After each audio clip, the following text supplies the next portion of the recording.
Welcome to our 2022 Tracer 230 BHS LE. Starting right in your back bumper here. If you just kind of reach in, pull that cap on out of there. Inside of the bumper, you're going to find your sewer hose. Take note of those two ears and the adapter here. It's how I'll be hooking it up to your sewer system. And then the hose itself, once fully extended, is about 20 feet long. Just keeping it stored in the bumper back here to help keep any sort of stench out of the unit, keep things that bit cleaner. And that cap just presses back into place. In this corner, as well as each corner of the trailer, you're going to find a stabilizer jack here. All they do is they run down, contact the ground, give it another turn or so just to firm it up, and that'll get rid of any sort of bounce or sway that you see you have in the unit right now, just to keep things firm while you're out camping. A couple of steps forward and get your shore cord inlet. As you pop that open, there's a little notch in the bottom corner there. It's going to line up with this notch here. Press those in together, and then a little eighth turn will lock it down, and you get the threaded collar in the back there to properly lock it in place. Following the cord back, you're going to find a standard 30 amp end there. Most campsites have that for you. You can plug straight on in and you're good to go. We do also provide you with a 15 amp adapter, so if you're looking to plug in at home to charge your batteries or run your fridge, you got the power to do so. Right beside that, we've got your city water connection. So your water hose will plug into there, turn on the water, and that'll pressurize the lines throughout the unit. Right underneath it's your exterior shower, so you'll get a key just like this guy here. Stick it on into there, open it up. And you get the standard 3-foot hose with a standard head, hot and cold water, so if the dog's out getting muddy, you can spray him off before he goes inside. Once you're done, just tucking that hose back inside and the handle underneath the knobs and lock it back down. Directly underneath that, we've got your sewer system. So you're gonna kind of press down that cap and give it a turn, pop it on out of there. You can see it's got the same ears on it that your sewer hose had. It'll attach the same way. You're pressing it in, turning it until it locks. On the left, you get a gray valve. On the right, you get a black. Black valve is controlling your black tank, which is filled from your toilet. Of course, going to be your dirtiest water, so we'll dump that first. Once that's done, you can then come to your gray. Gray tank is going to be filled from your sinks as well as your shower. Typically cleaner water, but dump that last just to help keep that sewer hose as clean as possible. Fresh water inlet, pop that cap out of there. Your water hose will stick into there. Turn on the water, and that fills up your freshwater tank. The drain for that tank's just directly underneath. It's this one kind of right up in the top there. You open that up, just allows the tank to drain itself out. These other two lines here are low point drains for the unit. Basically open those up, allows the water system to drain itself out. Purpose of that would be before winterizing the unit, or if you're leaving the unit for a while and you don't want your water going stale or stagnant.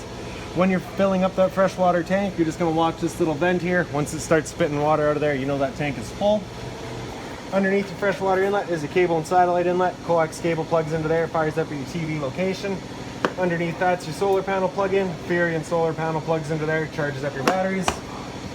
Storage compartment here, magnetic latch holds it open. Inside of here you can see the customers opted to go with the weight distribution hitch, so we just got that stored in here for them.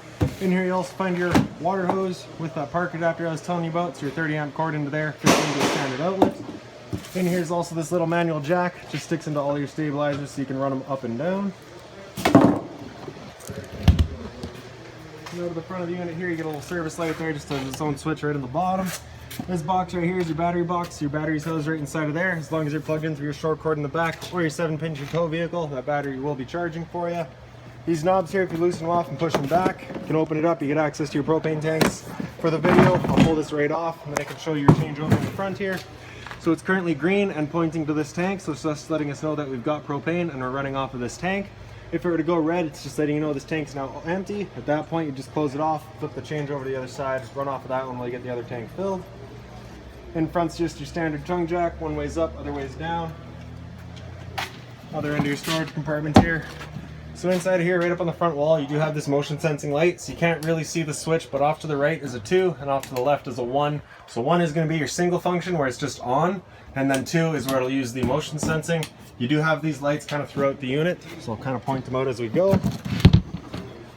Little leash latch here, so you've got the dog with you, you can tie him down. Your entry door will go in right a second here. You get a bottle opener right beside it. 2 exterior speakers here, straight down underneath it. You get a GFI protected outlet. So you got power outside, right?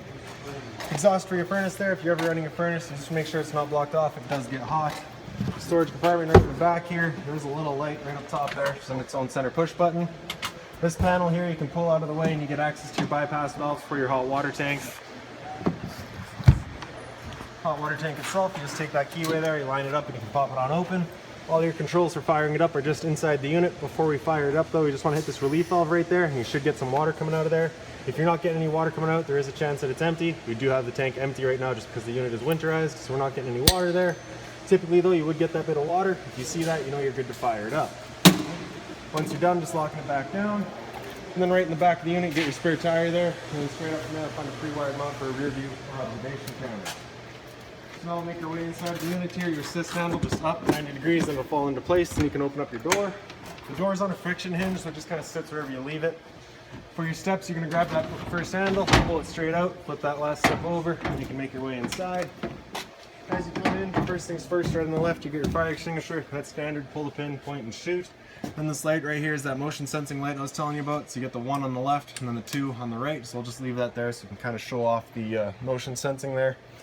So these light switches, the one on the right is going to do your awning light outside, just does that LED strip there. The one in the middle is going to do these speaker lights, just the little blue accent lights inside of there. The one on the left is all your interior lights. For your slide out, you're going to press and hold out, and the slide will make its way out. Once that slide's fully extended, we'll just kind of hear the motors wind up and kind of just square themselves off, and I believe they turn themselves automatically.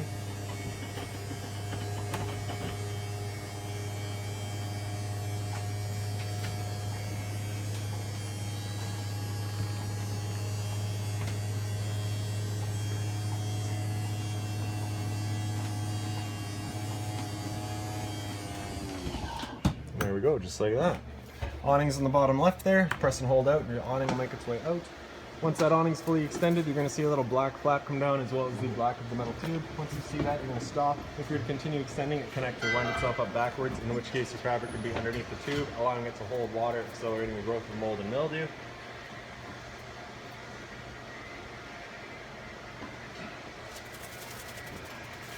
So there's our flap, and there's the tube, so we'll stop right there. Now if it were to start raining, it's of course going to hold some water anyway, so what you can do is grab either arm, front or rear, you're just going to pull straight down on it, and you can see that changes the pitch of the awning onto the head, allowing water to then run off. Now if you like that angle better because it does give you more shade, you can do the same thing with the arm up front. Before you bring it back in though, you want to make sure that these arms are back out straight and fully extended, just so you're not running the risk of bending them. Then we're going to press and hold in, and the awning will make its way back in. Again, you're just watching to make sure that your fabric stays over top of the tube. And the last thing to keep in mind with your awning is it does catch a lot of wind, so once you get up to about 15-20 kilometers an hour wind, you want to bring it back in, again, just so you're not running the risk of bending your arms.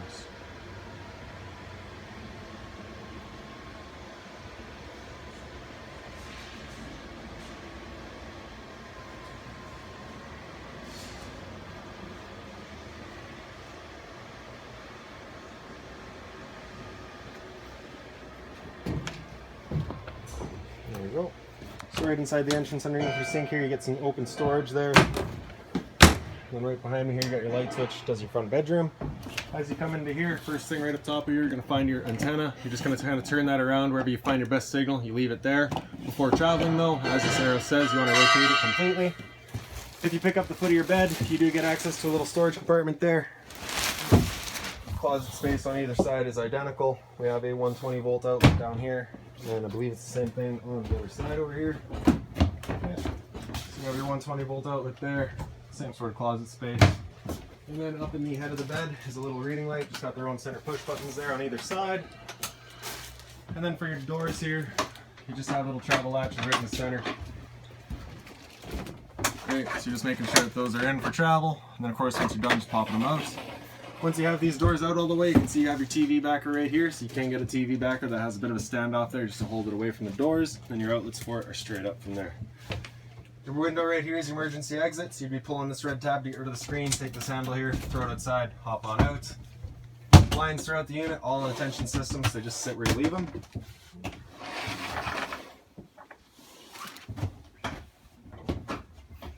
Right around the other side from there, you get your other TV backer, so of course your entertainment area here, your cable and satellite outlet for it right up top, antenna outlet right on the bottom. Turning that antenna on, you just hit that button there, you get a little green light letting you know it is turned on. EV cables are hooked into the stereo already, so you can kind of have your surround sound, or at least the sound bar for it, right? Power button there turns it on. Select to get through all your settings, mode through all your inlets. Volume controls on the right side. Zone 1 is the sound bar itself, zone 2 is your outside set of speakers. Thermostat's right beside all of that. You got your power button on the bottom there. You're going to press and hold that to turn it on. In fan, you can select your fan speed, so you get right that little low on the bottom there, or that H, so that's just low or high of course, and that's just moving air around. There's no cooling involved in that. Hit mode again, it'll come down into dry. It'll run the fan on low and run the air conditioner just to try to get rid of any humidity from the unit. After dry, if you hit mode again, it comes up into cool. At this point, you can select your high or low fan. Typically, we're just going to leave that in auto though, and that'll run the air conditioner, actually give you cooling. With your air conditioner going, you got two different options. You can have this louver here closed, in which case we're using all of our ceiling ducting, or you can open it up and it just dumps all of this air into the living space here. So when you first get out to your campsite, you want that open, cool off this area as quickly as possible, then you can close it off, start moving the air throughout. After cool, if you hit that mode button again, it comes down into heat. There's no fan control here, it's just kind of on is on. Select your temperature at any point with your arrows here. Heat will turn on the furnace, of course, and then your furnace will be moving its air through all your little black portals that you have kind of throughout the units. Mode again after heat, comes back into fan. To turn it off, you're going to press and hold the power button, and that'll turn it off. Okay. Straight down from your thermostats, your LP detector. Propane's heavier than air, sits on the floor. This guy detects and starts going off just like a smoke detector would. The smoke detector itself is straight up from there. Okay. In the slide out, you can see I've currently got it set up as the dinette. Your dinette light straight up top of from it. The table here is on the two legs. If you're to take the tabletop and wiggle it up and out of its legs, the legs will then wiggle out of their bases. The tabletop will then sit onto these three ledges there. Take your back cushion as well as this filler cushion to fill in the center, and that'll create your bed. For the kitchen, you get the one big single basin sink, hot and cold water, of course. There's a little light up there as well, just on its own center push button. Your storage up here, you're going to find this binder. It's got all of your owner's manuals, any keys, any remotes, anything like that for the unit, you're going to find right in there. Beside that, we get your microwave, pretty standard, just like home. Range vent underneath it where you have your fan and your light. For the stove cover, you're just going to flip that cover back, press the knob in over the little flame, hit it with your igniter. There we go. Once you're done, just turning them all off, letting it cool down, and then closing it back off. For the oven, you're going to flip that open, take the knob on the far right there over the little pilot, hit the igniter a couple times, and you can see that pilot light gets going. Once you have it going, you just hold the knob for another couple seconds, and the flame will hold itself. Turn up to your desired temperature, and it fires right up. Once you're done, turn it back down just a pilot. It'll hold just the pilot light for you, but if you're going traveling, you want to make sure it's right off. On the right side there, you get that switch. One is going to do the knobs, two does the knobs as well as the oven. A bit more storage underneath your sink here. Just be mindful of your drains and your water lines there.